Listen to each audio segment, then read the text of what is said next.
This is FYI News 13, brought to you by SSPTV and the Hazleton Standard Speaker. For your information, after a terrible fire, the community is now helping a family who lost everything in that blaze.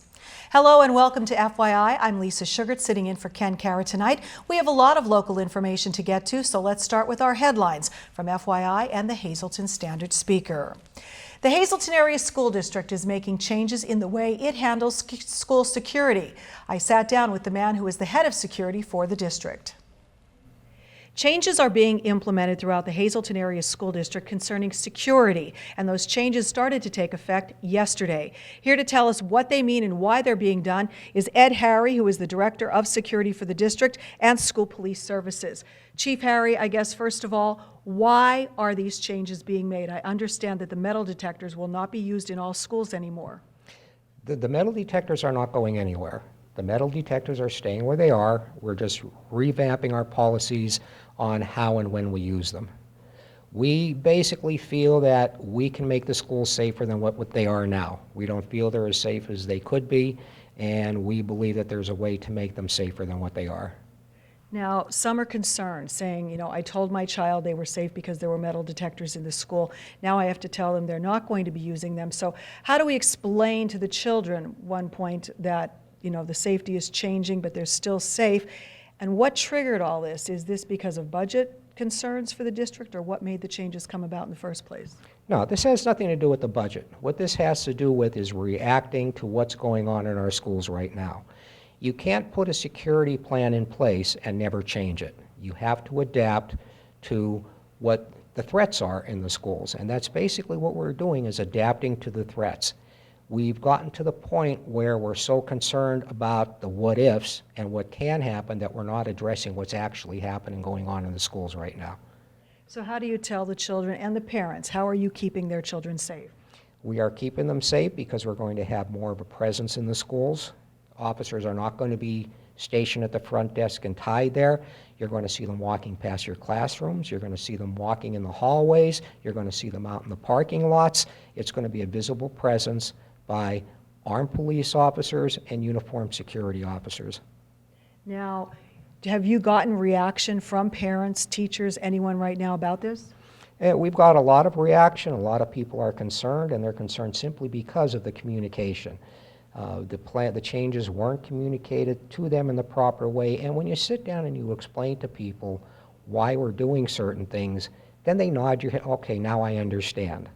And simply the easiest thing to do, we're asking people, trust us. Okay, we're doing this for a long time. The people that are making these decisions are people that have been in law enforcement and the security profession for a long, long time. Okay, and that's simply what we ask people. We're going to let the teachers educate the kids. Let us protect them. Could it be the best of both worlds, though, to change how you're handling it manpower-wise and use the metal detectors?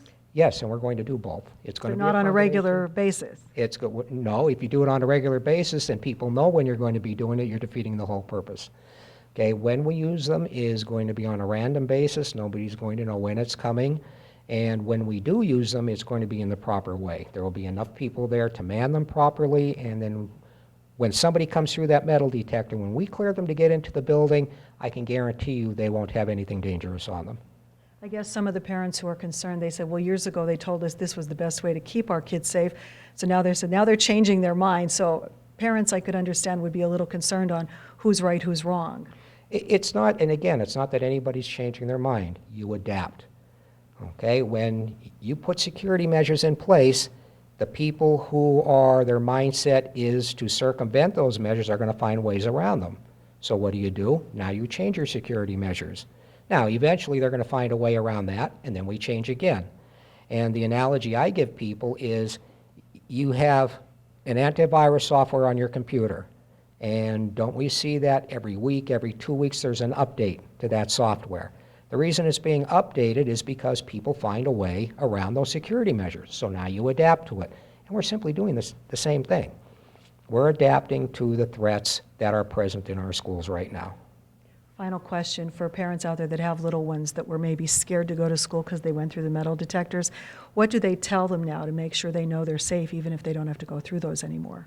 They're going to see police officers in their schools. They're going to see security officers in their schools. We're keeping them safe. All right. Well, I hope you'll come back and update us on how this all pans out and how things are changing and what the reaction is from the community. Absolutely. And again, as we put these changes in place, this is always fluid, okay? It's never a static system that we put in place. As we go on in a week, 2 weeks, whatever, we're going to reevaluate that and see if there's some things we have to tweak, do we have to change things around a little bit, but we're going to adapt to whatever we need to adapt to make sure that the students and the staff in these schools are as safe as we can possibly make them. All right. Thank you very much, Ed Harry, the Director of Security for the Hazleton Area School District. Meanwhile, the District Security Committee Director, Vince Zola, told FYI today that the Security Committee and most board members recognize the issues in security and police coverage. Zola said they decided to do something to keep everyone safe while keeping the budget in mind. He said there will be additional training provided. Zola will be a guest on an upcoming in-depth show with Rick Morelli, which will premiere very soon right here on SSPTV. Well, a first-of-its-kind homeless shelter program was recently launched by Catholic Social Services in Hazleton. Local churches and agencies stepped up to provide temporary locations and manpower for the shelter, which has been rotating among several locations.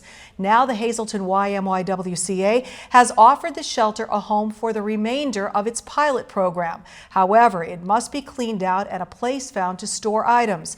Y Executive Director Celeste Samick tells FYI today that she's looking for someone to house some child care furniture and also needs volunteers to help clean out those 2 rooms that will now house the shelter. Volunteers are at the Y at this 5 o'clock hour, and you are welcome to head on over to help. For more information, you can also call Celeste at the Y at 570-455-2046. Well, an effort is underway to help a Black Creek Township family who lost everything in a terrible fire Sunday night. The flames destroyed the Starr family's home. Now, while the family was safe, it is believed that their family dog perished in the fire. FYI talked with a relative who told us a GoFundMe account has now been set up to help them get back on their feet. She also said the family has been overwhelmed by the kindness of complete strangers. A niece, Vanessa Palladino, who lives in Florida, wanted to help. She has now set up the GoFundMe account entitled Help the Starr Family by Vanessa Palladino. You can go to GoFundMe.com, search for Help the Starr Family. Now, Starr is spelled S-T-A-H-R. We have posted a link to that account on our Facebook page. A crash in Butler Township shut down a part of Route 309 last night. This was the scene around 8:15 p.m. The incident involved a vehicle rollover on Route 309 near the post office. Butler Township Police Chief Brian Sabatini said a van sheared a pole and live power lines were on the ground until PPL arrived on scene. Some passing motorists did hit those live power lines. Route 309 was blocked from Foothills Road to West Butler Drive. The Hazleton Area School District will offer a series of parent literacy nights for students and their parents.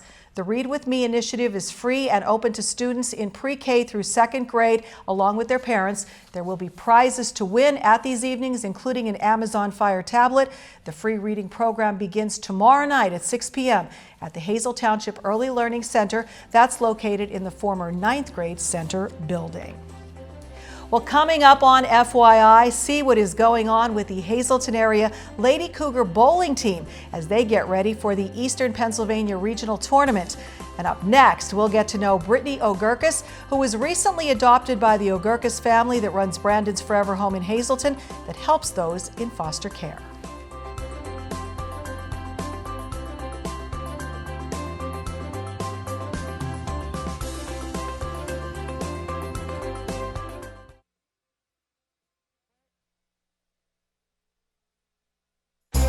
This is FYI News 13, brought to you by SSPTV and the Hazleton Standard Speaker. Did you know that there are 114,000 people waiting to be adopted in the United States, children waiting to be adopted in the United States? Well, we are pleased to tell you about one of these success stories that happened just recently right here in our area. So pleased to be joined by Lori Ogurkis and her daughter, Brittany Ogurkis, recently adopted. First of all, Brittany, I have to turn to you and say congratulations. Thank you. You're glowing. Your mom's glowing. I don't know where to start, but this was gives it to wonderful. me. This was wonderful that we all read about it in the paper and heard about it, that you were adopted at the age of 21. So tell people why this is so important, why you wanted to get this message out. Well, growing up, I've always pictured being in the perfect family, because I wasn't in that time, wasn't in the perfect family, you know, bounced around different homes, and the families were awful. So when you go out and you see all these kids around you and they're with their parents, and it's like, what did I do not to deserve that? So it was very important to me because it was like a dream come true. And I thought, what growing up did I do wrong that these other kids have this family and I don't? So I'm so grateful that this family can be so opening to accepting me, like not just them, but they're both sides of the families, to make me a part of theirs. You didn't do anything wrong except be a Yeah. wonderful young lady, and you're so well spoken. I mean, it's just a heartwarming story every which way. This one to happen, you guys were meant to be in the right place at the right time. Your paths crossed, and now she's your daughter. Yes, we were very lucky. I was teaching at Luzerne County Community College, some night classes, law classes, and she was taking the paralegal classes. And we just happened to have received a newborn baby boy from the Luzerne County Children Youth System. And I was going on and on how I was so lucky and so proud that I have this beautiful baby boy. And Brittany came up and said to me, she had to speak to me, and I said, of course. And she said, well, you know, I was in foster care from the ages of 9 to 18. She was in 5 different homes, 5 different schools. When she turned 18, she was taken to Kirby Park and said, okay, you're ready to go on your way. And as a mother, it was so overwhelming because here I have this beautiful baby boy that I had dreamed my entire life for, these beautiful brown eyes, and all I could see was my son's eyes in her face. And I thought, oh my gosh, in a heartbeat, Michael would have been Brittany if we didn't take that phone call. And how would he have been treated, and how would he have lived? And that bothered me. And then Brittany said, you know, it's hurtful to know that if I died tomorrow, that nobody would even grieve for me. Oh my gosh. And as a mother, I was blown away. I grabbed her hand and I promised her from that moment on that I would stay in contact with her. I didn't know, you know, that we would be at this point, at this juncture of our lives, that I would be adopting her. It was one person to another person, you know, reaching out and saying, I have you. And then what was even sweeter was the bond that she had with my children when she met our youngest, was seeing Brittany, and this when I get a little teary, experience childhood for the first time through my children. Everything that she missed out on, she was able to do it again with Michael and with Delaney and with Julia. So to see the joy in her and the joy in my children was just beautiful, magical. Brittany, I'm going to turn to you. What would you say to people out there that may be thinking of doing something like this, and you know they're inspired by what Lori did and the strength that you have as well? What would you want to tell them? I would say go for it. I mean, don't give up. There's going to be struggles in between. I mean, it's all about finding that, like she said, finding that connection. Like we had that connection. Just say, go for it and don't give up and make kids happy. Well, congratulations to all of you. Wonderful family, wonderful story, and we want everybody to have a happy ending. So please, if you can open up your heart and do the same that Lori and her family did, it'll just make more wonderful families even better. Time now for FYI News 13 weather. Well, just when we think we're out of winter, Mother Nature pulls us right back in. To be fair, it is still winter, but But we're all over it, and we're sure that many of you are as well. But our temperatures will drop a bit later this week. So here now is our local forecast from the National Weather Service. Tonight, rain mainly after 10 o'clock, and it will get down to around 32 degrees. The new precipitation amounts between 1/4 and 1/2 inch are possible. For Wednesday, heading into our 4-day outlook, a chance of snow before 10, then a slight chance of snow showers between 10 and 4. Cloudy through mid-morning, gradual clearing, temperatures getting up to only 34 degrees. New snow accumulation less than 1/2 inch possible. On Wednesday night, clear skies, our low getting down to 16 degrees. Partly sunny on Thursday with a high near 30. On Thursday night, there is a chance of snow once again, cloudy with a low getting down to 19 degrees.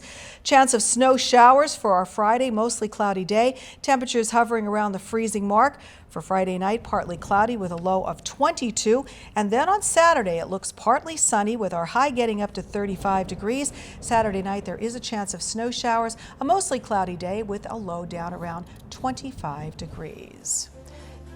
Time now for our midday winning lottery numbers. Pick 2, 5-1.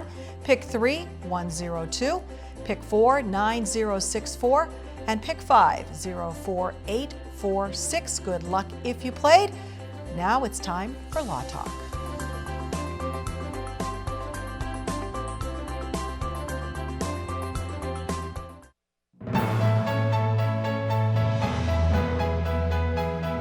Hello again to Falvello Law Talk segment on SSPTV.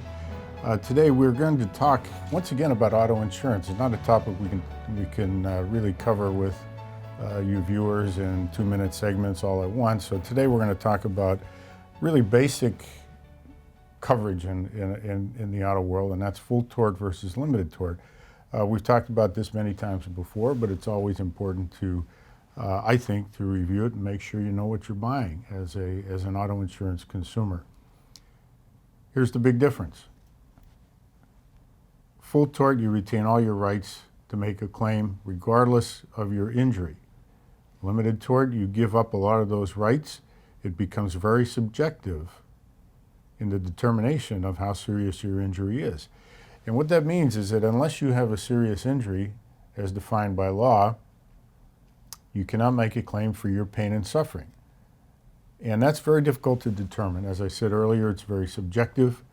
But why leave that to chance?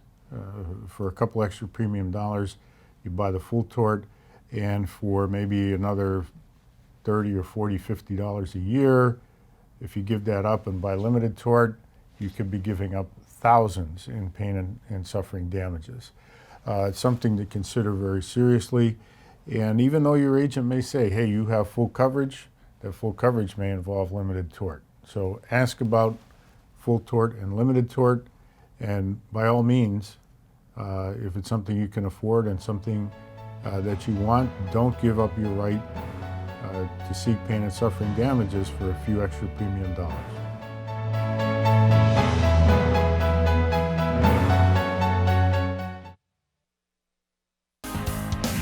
This is FYI News 13 Sports. This weekend, the Hazleton area boys and girls bowling teams will hit the lanes in the Eastern PA Regional Championships. We heard about the boys earlier, and tonight Kenny introduces us to the girls. Imagine this story. A girl who works at a snack stand at a local bowling alley for years, bringing chicken fries to people, surprises everyone when in her freshman year of high school, she qualifies for the regional championships as the #1 seed. Well, that's Josie Middleton's story. Kind of. It's not like she threw someone's pizza on the ground a few weeks ago and then stomped over to the lanes for the first time and threw a strike. How long have you been bowling? I've been bowling since I was in diapers, basically. And why was that? Did someone get you into it, or how did that happen?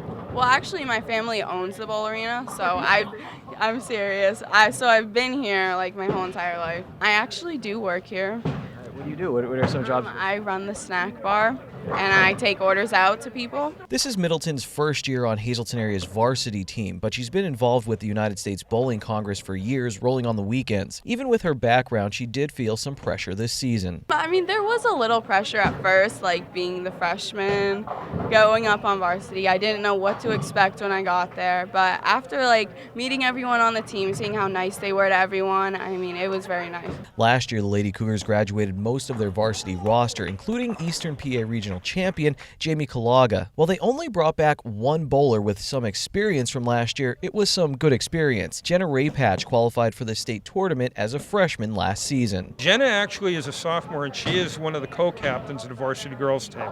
That's how talented this kid is. She dedicates her life to bowling. She was our surprise bowler last year as a freshman. She pushed Jamie Kalaga to the limit along with the other girls.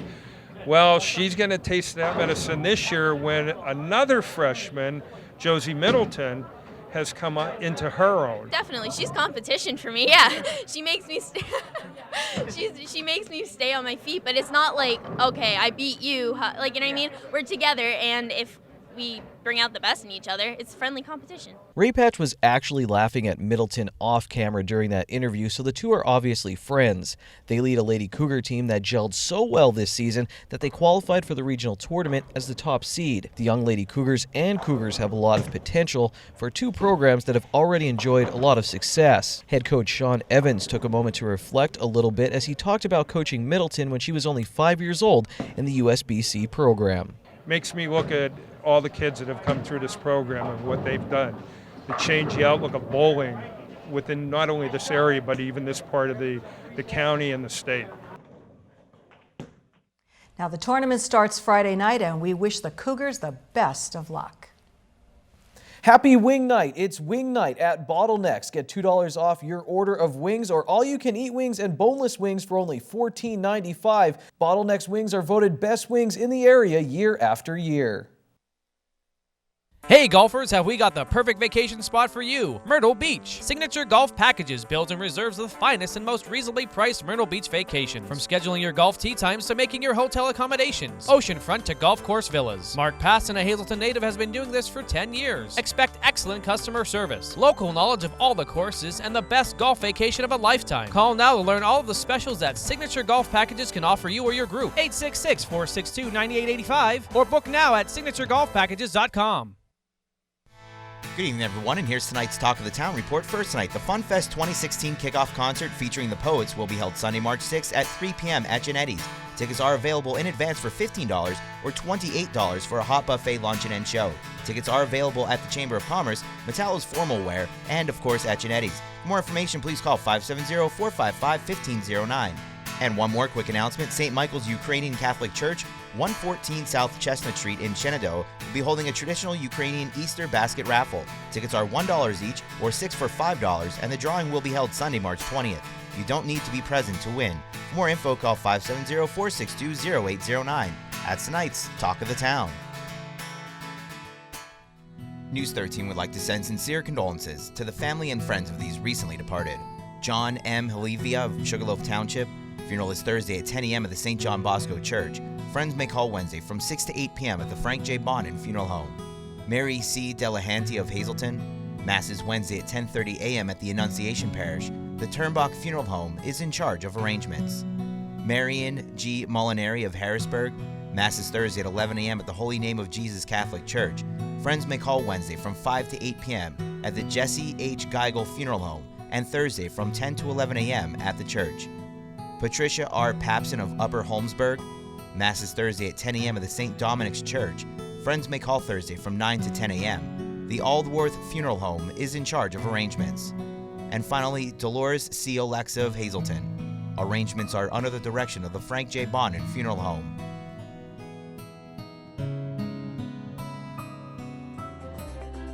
Thank you very much for joining us tonight on FYI. Have a wonderful evening. We'll see you tomorrow.